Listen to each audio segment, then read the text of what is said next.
Hello students, welcome to my YouTube channel tutorial classes by Garima Singh. आज हम लोग MCA first sem की maths discrete mathematics पढ़ रहे हैं और इसमें हम लोगों का टॉपिक चल रहा था कि कैसे हम स्टेटमेंट जो होते हैं, आर्ग्यूमेंट होते हैं, उनको कैसे हम वैलिड प्रूफ करते हैं, वैलिड है कि नहीं है। तो इसके लिए हम लोग क्या यूज़ करते हैं, इन्फेरेंस के रूल्स यूज़ करते हैं। तो आइए देखते हैं क्वेश्चन नंबर 3। प्रीवियस क्लास में क्वेश्चन नंबर 1, क्वेश्चन नंबर 2 हो चुका है। तो क्वेश्चन है हमारा, prove the validity of the following argument. If I get the job and work hard then I will get promoted. If I get promoted, then I will be happy. I will not be happy. Therefore, either I will not get the job or I will not work hard. ये तो question given है, ठीक है। तो जो इस question में statement given है तो हम उसको मान लेते हैं, ऐसा लेते हैं कि late P is equal to this, Q is equal to this, R is equal to this, S is equal to this। तो अलग अलग स्टेटमेंट के लिए अलग अलग आप एलिमेंट्स लोगे। तो जैसे हमने P ले लिया, फर्स्ट लाइन लिखी हुई थी if I get the job and work hard. तो P स्टेटमेंट हो गया I get the job, Q statement हो गया I work hard, then I will get promoted. तो R ले लिया हमने, आई गेट प्रमोटेड। उसके बाद क्या लिखा है, if I get promoted then I will be happy.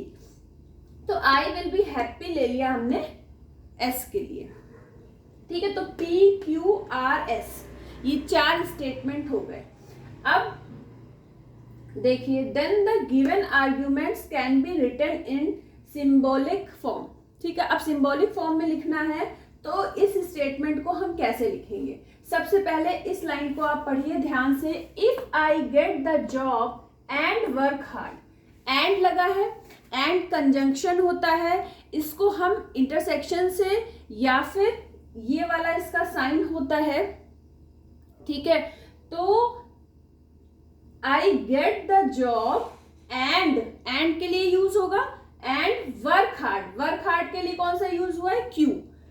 Tense to are क्यों लिखा है, क्योंकि वर्क हार्ड के बाद क्या लिखा है, देन के लिए हमने यूज कर लिया arrow, I will get promoted. तो आई गेट प्रमोटेड के लिए हमने क्या लिया है, आर लिया है, स्मॉल आर। तो यहाँ पे क्या हुआ, स्मॉल आर हो गया टेंस टू, ठीक है। फिर सेकंड क्या बोला है, इफ आई गेट प्रमोटेड। तो आई गेट प्रमोटेड के लिए हमने आर सिंबल लिया है, तो हमने यहाँ पे लिखा आर। देन के लिए एरो लगा दिया, आई विल बी हैप्पी। तो आई विल बी हैप्पी के लिए क्या यूज करना है, एस। तो एस लिख दिया। इसके बाद लिखा हुआ आई will not be happy. I will be happy के लिए अगर एस है तो I will not be happy के लिए क्या हो जाएगा, निगेशन ऑफ एस। तो निगेशन का साइन ऐसा होता है, तो निगेशन ऑफ एस के लिए ऐसे बना देंगे, ठीक है। इसके बाद अब देखिए इसको प्रूफ करने का तरीका क्या है। प्रूफ हमें क्या करना है, therefore either I will not get the job और I will not work hard, ठीक है। तो इसको हम बता दें, इसको अगर सिंबल में लिखें तो कैसे लिखेंगे, सिंबॉलिक फॉर्म में लिखें जो हमें प्रूफ करना है। Either I will not get the job, I will gate the job, I get the job क्या है, P है। तो I will not get the job के लिए क्या हो जाएगा, निगेशन ऑफ P। फिर और आया है तो यूनियन का साइन बन जाएगा। आई विल नॉट वर्क हार्ड के लिए Q है, तो नॉट वर्क हार्ड के लिए क्या हो जाएगा, निगेशन ऑफ Q। तो ये हमें प्रूफ करना है। तो इसको प्रूफ करने का तरीका देखिए कि इन्फेरेंस रूल से हम कैसे इसको प्रूफ करेंगे। तो देखिए ध्यान से, सबसे पहले फर्स्ट स्टेटमेंट हमारी ये थी, ये लिख लिया। तो इसको हम क्या बोलते हैं, स्टेटमेंट बोलिए या प्रीमाइस बोलिए। तो प्रीमाइस ये गिवन है क्वेश्चन में। फिर second R tends to S, ये भी प्रीमाइस है और ये गिवन है। तो अगर आपने पढ़ रखा है P टेंस टू R है, R टेंस टू S है, तो P टेंस टू S हो जाता है। यहाँ P की जगह क्या है, P इंटरसेक्शन Q है। तो this tends to this tends to this, तो दिस टेंस टू दिस। तो P intersection intersection Q tends to S हो जाएगा। और ये इसका क्या रूल है, ये कैसे हो जाएगा, ये हो जाएगा हाइपोथेटिकल सिलोगिज्म। हाइपोथेटिकल सिलोगिज्म क्या होता है, ऐसे आप इसको यहाँ पे लिख लो, P tends to Q, Q tends to R, तो क्या हो जाएगा P टेंस टू R। ठीक है, तो इस फॉर्मूले से ये हुआ है। ये आपका रफ वर्क है, जो भी हम साइड में करते हैं ये क्या होता है आपका रफ, ये भी क्या है आपका रफ। इसको लिखने की जरूरत नहीं है, आपको समझाने के लिए लिखा है। ठीक है, हाइपोथेटिकल सिलोगिज्म ये हमने इन्फेरेंस के रूल नंबर 3 है।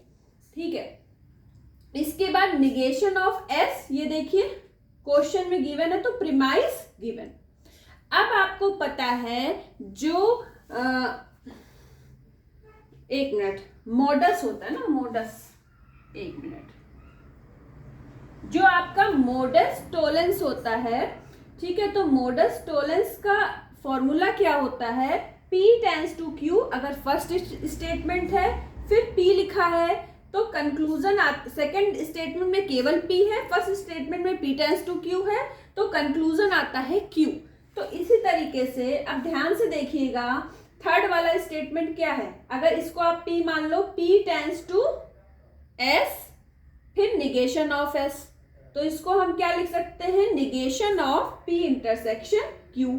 इससे मोडस टोलेंट वाले फॉर्मूले से, और ये हम लोगों का सेकंड नंबर का इंटरफेरेंस का फॉर्मूला था। ठीक है, इंटरफेरेंस बोले, इंफेरेंस का सेकंड रूल था ये हम लोगों का। इसके बाद कंक्लूजन कैसे आता है, अगर हमें इसको निगेशन ऑफ ब्रैकेट में P इंटरसेक्शन Q को अगर हमें अलग अलग लिखना है, निगेशन P निगेशन Q, तो जो इंटरसेक्शन का साइन किस में चेंज हो जाता है, यूनियन में। तो इसको हम क्या लिख सकते हैं, negation of P union negation of Q। तो ये हमारा कंक्लूजन हो गया, जो कि हमें ये कंक्लूजन लाना था। ठीक है, तो hence the argument is valid. तो इसमें हमने कौन से दो इन्फेरेंस के रूल्स यूज किए हैं, पहला रूल तो यूज किया है हाइपोथेटिकल सिलोगिज्म, और दूसरा यूज किया है मोडस टोलेंस का।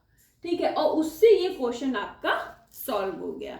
ठीक है, तो ये हो गया क्वेश्चन नंबर 3। इसके बाद एक क्वेश्चन हम लोग और करेंगे, तो इसको फटाफट उतार लीजिए।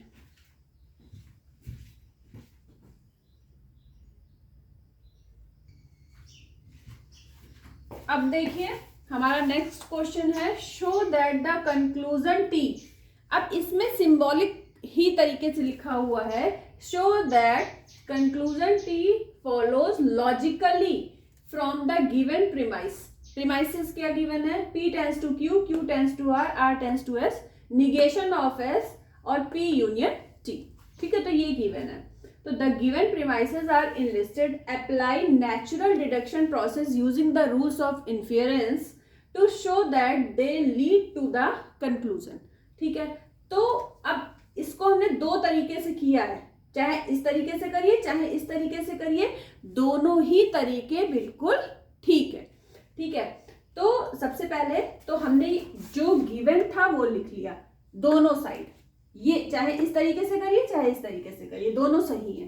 तो ये सारी चीजें ये हमने लिख ली। अब यहाँ पे एक लाइन खींची, इसका मतलब क्या है कि इनको यूज करके इन्फेरेंस का रूल लगा के हम आंसर को निकालेंगे। आंसर में कंक्लूजन में हमको T लाना है, ये क्वेश्चन में गिवन है। ठीक है, तो अब देखिए P tends to Q, Q tends to R, तो P टेंस टू R हो जाएगा, ये लिखा है हमने। ये किन दोनों को लेके यूज किया हमने, 1 नंबर और 2 नंबर, तो 1,2 क्या लगा यहाँ पे, हाइपोथेटिकल सिलोगिज्म को शॉर्ट में हमने लिख दिया HS। ठीक है, उसके बाद हमने क्या किया, P टेंस टू R है और यहाँ पे P टेंस टू R है, और यहाँ पे देखिए R टेंस टू S है, तो P tends to R, R tends to S, तो हम क्या लिख सकते हैं, P टेंस टू S। तो क्या क्या कौन कौन से नंबर के यूज करें हमने, एक तो 3rd नंबर का और एक 6th नंबर, तो 3,6। यहाँ पे फिर से क्या लगा है, हाइपोथेटिकल सिलोगिज्म HS। ठीक है। इसके बाद 4 नंबर पे देखिए क्या दिया है, निगेशन ऑफ एस, ठीक है। और 7 नंबर पे हमने क्या निकाला है, P टेंस टू एस। अगर P टेंस टू एस है, निगेशन ऑफ एस है, तो क्या मिल जाएगा हमें, निगेशन ऑफ P मिलेगा। P tends to S, negation of S, तो हमें मिलेगा निगेशन ऑफ P। इसमें हमने कौन कौन से यूज करें, एक 4 नंबर का और एक 7 नंबर का, 2 यूज किए, 4,7। तो इसमें क्या लगा है, modus Tollens rule, modus Tollens rule, ठीक है। तो ये सब जो प्रीवियस क्लास में हमने इन्फेरेंस के रूल लिखाए थे, तो उन रूल्स को सामने रख के क्वेश्चन को सॉल्व करिएगा तो आसानी से होंगे। इसके बाद आपको मिल गया निगेशन ऑफ P। अब देखिए निगेशन ऑफ P ले लीजिए और 5th नंबर का ले लीजिए, P यूनियन T। तो P यूनियन T फर्स्ट अगर प्रीमाइस है, negation of P second premise है, तो कंक्लूजन हमको मिलता है T। तो इसमें हमने कौन सा यूज करा, 5 और 8 को यूज करके आंसर निकाल दिया T। और DS का मतलब क्या है, DS का मतलब है, DS का मतलब क्या था, DS का मतलब है डिसजंक्टिव सिलोगिज्म, ठीक है। डिसजंक्टिव सिलोगिज्म में क्या होता था, क्या हमने किस नंबर पे लिखवाया है इसको, 4 नंबर पे लिखवाया है इसका रूल कि P यूनियन Q और उसके बाद निगेशन ऑफ P, तो हमको मिल जाता था Q। तो यहाँ P यूनियन T है, निगेशन ऑफ P है, तो क्या मिल गया, T मिल गया, ठीक है। तो जो ये 1 2 3 6 4 7 5 8 लिखे हैं, ये वाले नंबर्स लिखे हैं कि किनको यूज करके हमने क्या निकाला, ठीक है। और कौन सा रूल ये आगे लिख दिया है, हाइपोथेटिकल सिलोगिज्म, हाइपोथेटिकल सिलोगिज्म, ये है मोडस टोलन, और फिर ये है डिसजंक्टिव सिलोगिज्म, ठीक है। अब देखिए इसको किस दूसरे तरीके से कैसे करेंगे। तो अब यहाँ पे भी ये 5 नंबर गिवन है, 1 2 3 4 5, ये 5 चीजें आपको 5 प्रीमाइस गिवन है, ठीक है। अब हमने क्या किया, 3 और 4 का यूज करके R tends to S, negation of S को लिख सकते हैं निगेशन ऑफ R। 3,5 ये किस में होता है, मोडस टोलन में। अब हमने क्या किया, 3 4 को यूज कर चुके हैं, अब हम यूज करेंगे 2 को और 6 को। तो 2 क्या है, Q tends to R, negation of R, तो क्या बन जाएगा, निगेशन ऑफ Q। यहाँ पे हमने फिर से यूज करा है मोडस टोलन रूल। उसके बाद आ जाइए, ये निगेशन ऑफ Q है, यहाँ Q टेंस टू R है, नहीं एक मिनट, निगेशन ऑफ Q ये वाला तो हो गया था ना। अब अगर हम निगेशन ऑफ P लिखना चाहते हैं, निगेशन ऑफ P कैसे आएगा, P टेंस टू Q और negation of Q, P tends to Q, negation of Q। तो 1 और 7 नंबर, इनको मिला के 1 और 7 नंबर को यूज करके मोडस टोलन रूल लगा दिया और हमें मिल गया निगेशन P।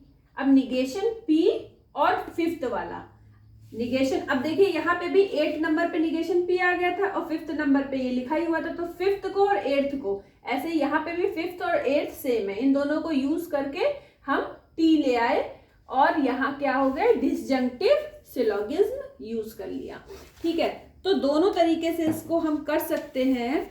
और उसके बाद हम यहाँ पे लिख दें कि क्या लिख सकते हैं, बोथ डिडक्शन सीक्वेंस, यहाँ पे हम लिख सकते हैं both deduction sequence reach to the conclusion, ठीक है। तो मतलब दोनों ही डिडक्शन सीक्वेंस से हमने क्या किया, कंक्लूजन ले आए। कंक्लूजन क्या लाना था, हम लोगों को T लाना था, कंक्लूजन में क्या लाना था, T लाना था। तो ये दोनों तरीके से आप T ला सकते हो, ठीक है। तो अगर आप ये सीख गए हो करना, और ऐसे नहीं सीख पाओगे, इन्फेरेंस के फॉर्मूले आपको लर्न होने चाहिए। तो अगर नहीं लर्न है तो फॉर्मूले सामने रख लीजिए और उसके बाद क्वेश्चन को सॉल्व करना शुरू करिए। ठीक है। अच्छा, अगर चैनल को लाइक और सब्सक्राइब नहीं किया है तो तुरंत कर दीजिए। दूसरी बात कि जो भी चीज़ें पढ़ाई जाती हैं वो आपको सबको सारी चीज़ें आपको डिस्क्रिप्शन बॉक्स में मिल जाती हैं। और तो ऐसा कुछ इम्पोर्टेंट नहीं है। जिस तरीके से क्लासेस चल रही हैं तो आपका कोर्स बहुत ही जल्दी फिनिश हो जाएगा, तो आप तैयारी साथ ही साथ करते चलिए। ठीक है। जो भी क्वेश्चन आपको पूछने हैं तो आप पढ़ने के साथ साथ ही क्वेश्चन पूछ लिया करिए। ठीक है। और आज के लिए इतना ही। All the best to all of you. Thank you.